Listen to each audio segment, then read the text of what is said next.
চব্বিশের অভ্যুত্থানের পর নরসিংদী কারাগার থেকে লুট হওয়া বহু অস্ত্র উদ্ধার হয়েছে।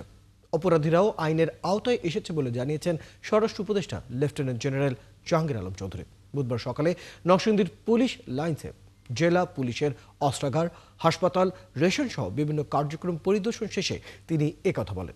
এ সময় উপদেষ্টা আরও জানান, নরসিংদীতে সন্ত্রাসী অপরাধীদের আড্ডা বেশি, সে কারণে আইনশৃঙ্খলা পরিস্থিতির উন্নয়নে দ্রুত সেনা, পুলিশ সহ যৌথ বাহিনীর অভিযান পরিচালিত হবে।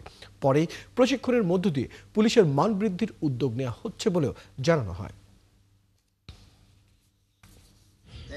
রায়পুরা হলো সবচেয়ে বড় সমস্যা।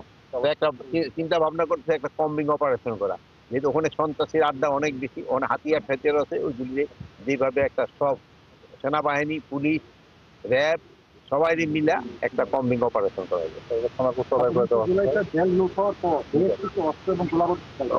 অনেক বাইর হয়েছে এবং অনেকগুলি উদ্ধার হয়েছে।